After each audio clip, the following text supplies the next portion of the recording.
Thank you very much. Thank you.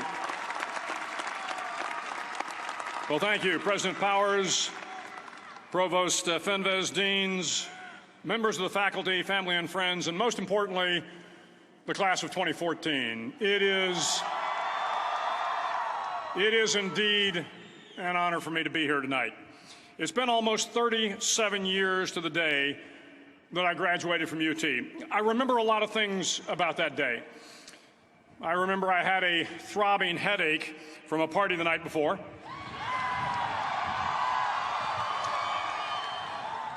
I remember I had a serious girlfriend, who I later married. That's important to remember, by the way.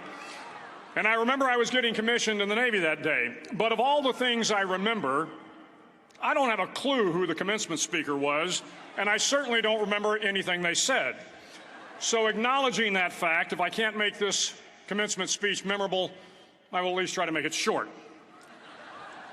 So the university's slogan is, "What starts here changes the world." Well, I've got to admit, I kind of like it. What starts here changes the world. Tonight, there are almost 8,000 students, or there are more than 8,000 students graduated from UT.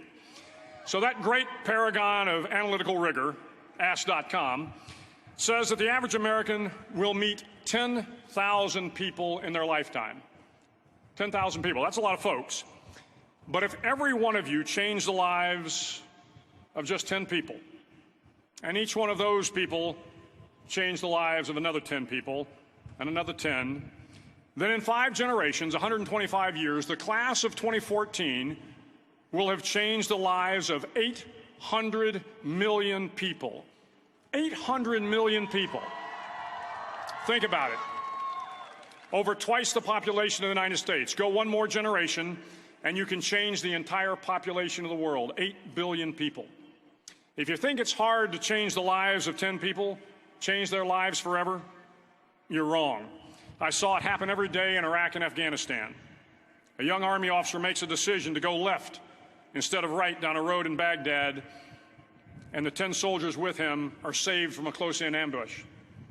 In Kandahar province, Afghanistan, a non-commissioned officer from the female engagement team senses that something isn't right and directs the infantry platoon away from a 500-pound IED, saving the lives of a dozen soldiers. But if you think about it, not only were those soldiers saved by the decisions of one person, but their children were saved, and their children's children. Generations were saved by one decision, one person. But changing the world can happen anywhere, and anyone can do it. So what starts here can indeed change the world. But the question is, what will the world look like after you change it? Well, I'm confident that it will look much, much better. But if you'll humor this old sailor for just a moment, I have a few suggestions that may help you on your way to a better world. And while these lessons were learned during my time in the military, I can assure you that it matters not whether you ever served a day in uniform. It matters not your gender, your ethnic or religious background, your orientation, or your social status. Our struggles in this world are similar, and the lessons to overcome those struggles and to move forward, changing ourselves and changing the world around us, will apply equally to all.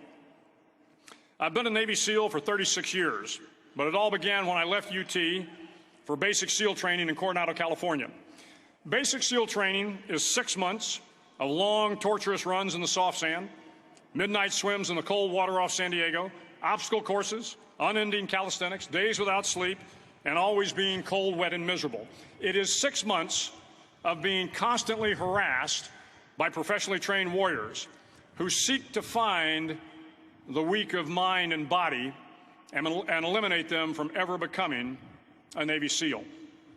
But the training also seeks to find those students who can lead in an environment of constant stress, chaos, failure, and hardships. To me, basic SEAL training was a lifetime of challenges crammed into 6 months. So here are the 10 lessons I learned from basic SEAL training that hopefully will be of value to you as you move forward in life. Every morning in SEAL training, my instructors, who at the time were all Vietnam veterans, would show up in my barracks room, and the first thing they'd do was inspect my bed. If you did it right, the corners would be square, the covers would be pulled tight, the pillow centered just under the headboard, and the extra blanket folded neatly at the foot of the rack. It was a simple task, mundane at best, but every morning we were required to make our bed to perfection. It seemed a little ridiculous at the time, particularly in light of the fact that we were aspiring to be real warriors, tough, battle-hardened SEALs. But the wisdom of this simple act has been proven to me many times over. If you make your bed every morning, you will have accomplished the first task of the day. It will give you a small sense of pride, and it will encourage you to do another task, and another, and another. And by the end of the day, that one task completed will have turned into many tasks completed. Making your bed will also reinforce the fact that the little things in life matter. If you can't do the little things right, you'll never be able to do the big things right. And if by chance you have a miserable day, you will come home to a bed that is made, that you made. And a made bed gives you encouragement that tomorrow will be better. So if you want to change the world, start off by making your bed. During SEAL training, the students are all broken down into boat crews. Each crew is 7 students, 3 on each side of a small rubber boat, and 1 coxswain to help guide the dinghy. Every day, your boat crew forms up on the beach and is instructed to get through the surf zone and paddle several miles down the coast. In the winter, the surf off San Diego can get to be 8 to 10 feet high, and it is exceedingly difficult to paddle through the plunging surf unless everyone digs in. Every paddle must be synchronized to the stroke count of the coxswain. Everyone must exert equal effort, or the boat will turn against the wave and be unceremoniously dumped back on the beach. For the boat to make it to its destination, everyone must paddle. You can't change the world alone. You will need some help. And to truly get from your starting point to your destination takes friends, colleagues, the goodwill of strangers, and a strong coxswain to guide you. If you want to change the world, find someone to help you paddle. Over a few weeks of difficult training, my SEAL class, which started with 150 men, was down to just 42. There were now 6 boat crews of 7 men each. I was in the boat with the tall guys, but the best boat crew we had was made up of the little guys, the Munchkin crew, we called them. No one was over 5'5". The Munchkin boat crew had 1 American Indian, 1 African American, 1 Polish American, 1 Greek American, 1 Italian American, and 2 tough kids from the Midwest. They out-paddled, outran, and outswam all the other boat crews. The big men in the other boat crews would always make good-natured fun of the tiny little flippers the Munchkins put on their tiny little feet prior to every swim. But somehow these little guys from every corner of the nation and the world always had the last laugh, swimming faster than everyone and reaching the shore long before the rest of us. SEAL training was a great equalizer. Nothing mattered but your will to succeed, not your color, not your ethnic background, not your education, not your social status. If you want to change the world, measure a person by the size of their heart, not by the size of their flippers. Several times a week, the instructors would line up the class and do a uniform inspection. It was exceptionally thorough. Your hat had to be perfectly starched, your uniform immaculately pressed, your belt buckle shiny and void of any smudges. But it seemed that no matter how much effort you put into starching your hat or pressing your uniform or polishing your belt buckle, it just wasn't good enough. The instructors would find something wrong. For failing the uniform inspection, the student had to run, fully clothed, into the surf zone, then wet from head to toe, roll around on the beach until every part of your body was covered with sand. The effect was known as a sugar cookie. You stayed in the uniform the rest of the day, cold, wet, and sandy. There were many a student who just couldn't accept the fact that all their efforts were in vain, that no matter how hard they tried to get the uniform right, it went unappreciated. Those students didn't make it through training. Those students didn't understand the purpose of the drill. You were never going to succeed. You were never going to have a perfect uniform. The instructors weren't going to allow it. Sometimes, no matter how well you prepare or how well you perform, you still end up as a sugar cookie. It's just the way life is sometimes. If you want to change the world, get over being a sugar cookie and keep moving forward.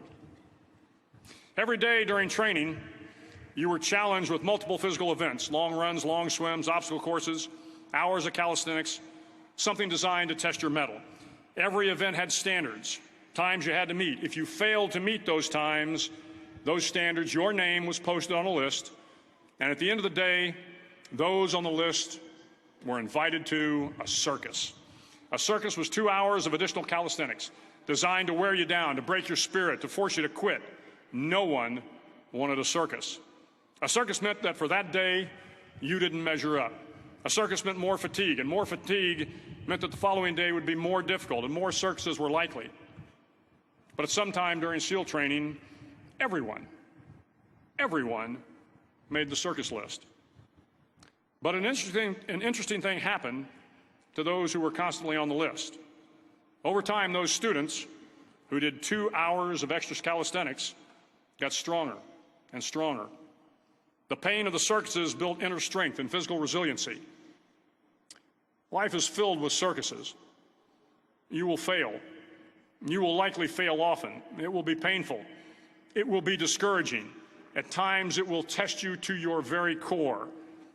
But if you want to change the world, don't be afraid of the circuses. At least twice a week, the trainees were required to run the obstacle course. The obstacle course contained 25 obstacles, including a 10-foot wall, a 30-foot cargo net, a barbed wire crawl, to name a few. But the most challenging obstacle was the slide for life.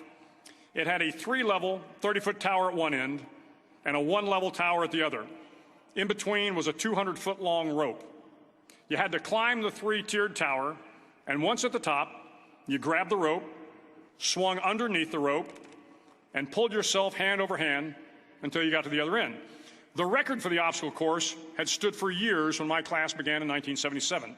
The record seemed unbeatable until one day a student decided to go down the slide for life head first. Instead of swinging his body underneath the rope and inching his way down, he bravely mounted the top of the rope and thrust himself forward. It was a dangerous move, seemingly foolish and fraught with risk. Failure could mean injury and being dropped from the course. Without hesitation, the student slid down the rope perilously fast. Instead of several minutes, it only took him half that time. And by the end of the course, he had broken the record. If you want to change the world, sometimes you have to slide down the obstacles head first. During the land warfare phase of training, the students are flown out to San Clemente Island, which lies off the coast of San Diego. The waters off San Clemente are a breeding ground for the great white sharks. To pass SEAL training, there are a series of long swims that must be completed. One is the night swim. Before the swim, the instructors joyfully brief the students on all the species of sharks that inhabit the waters off San Clemente. They assure you, however, that no student has ever been eaten by a shark, at least not that they can remember. But you are also taught that if a shark begins to circle your position, stand your ground. Do not swim away. Do not act afraid. And if the shark, hungry for a midnight snack, darts towards you, then summons up all your strength and punch him in the snout, and he will turn and swim away. There are a lot of sharks in the world. If you hope to complete the swim, you will have to deal with them. So if you want to change the world, don't back down from the sharks. As Navy SEALs, one of our jobs is to conduct underwater attacks against enemy shipping. We practice this technique extensively during training. The ship attack mission is where a pair of SEAL divers is dropped off outside an enemy harbor and then swims well over 2 miles underwater, using nothing but a depth gauge and a compass to get to the target. During the entire swim, even well below the surface, there is some light that comes through. It is comforting to know that there is open water above you. But as you approach the ship, which is tied to a pier, the light begins to fade. The steel structure of the ship blocks the moonlight. It blocks the surrounding street lamps. It blocks all ambient light. To be successful in your mission, you have to swim under the ship and find the keel, the center line, and the deepest part of the ship. This is your objective. But the keel is also the darkest part of the ship, where you cannot see your hand in front of your face, where the noise from the ship's machinery is deafening, and where it gets to be easily disoriented, and you can fail. Every SEAL knows that under the keel, at that darkest moment of the mission, is a time when you need to be calm, when you must be calm, when you must be composed, when all your tactical skills, your physical power, and your inner strength must be brought to bear. If you want to change the world, you must be your very best in the darkest moments. The 9th week of training is referred to as Hell Week. It is 6 days of no sleep, constant physical and mental harassment, and one special day at the Mud Flats. The Mud Flats are an area between San Diego and Tijuana where the water runs off and creates the Tijuana Sloughs, a swampy patch of terrain where the mud will engulf you. It is on Wednesday of Hell Week that you paddle down to the Mud Flats and spend the next 15 hours trying to survive this freezing cold, the howling wind, and the incessant pressure to quit from the instructors. As the sun began to set that Wednesday evening, my training class, having committed some egregious infraction of the rules, was ordered into the mud. The mud consumed each man till there was nothing visible but our heads. The instructors told us we could leave the mud if only 5 men would quit. Only 5 men, just 5 men, and we could get out of the oppressive cold. Looking around the mud flat, it was apparent that some students were about to give up. It was still over 8 hours till the sun came up. 8 more hours of bone-chilling cold. The chattering teeth and the shivering moans of the trainees were so loud, it was hard to hear anything. And then one voice began to echo through the night. One voice raised in song. The song was terribly out of tune, but sung with great enthusiasm. One voice became 2, and 2 became 3, and before long, everyone in the class was singing. The instructors threatened us with more time in the mud if we kept up the singing, but the singing persisted. And somehow the mud seemed a little warmer, and the wind a little tamer, and the dawn not so far away. If I have learned anything in my time traveling the world, it is the power of hope, the power of one person, a Washington, a Lincoln, King, Mandela, and even a young girl from Pakistan, Malala. One person can change the world by giving people hope. So if you want to change the world, start singing when you're up to your neck in mud. Finally, in SEAL training, there's a bell, a brass bell that hangs in the center of the compound for all the students to see. All you have to do to quit is ring the bell. Ring the bell, and you no longer have to wake up at 5 o'clock. Ring the bell, and you no longer have to be in the freezing cold swims. Ring the bell, and you no longer have to do the runs, the obstacle course, the PT, and you no longer have to endure the hardships of training. All you have to do is ring the bell to get out. If you want to change the world, don't ever, ever ring the bell. To the class of 2014, you are moments away from graduating, moments away from beginning your journey through life, moments away from starting to change the world for the better. It will not be easy, but you are the class of 2014, the class that can affect the lives of 800 million people in the next century. Start each day with a task completed. Find someone to help you through life. Respect everyone. Know that life is not fair and that you will fail often. But if you take some risks, step up when the times are the toughest, face down the bullies, lift up the downtrodden, and never, ever give up. If you do these things, the next generation and the generations that follow will live in a world far better than the one we have today. And what started here will indeed have changed the world for the better. Thank you very much. Hook 'em horns.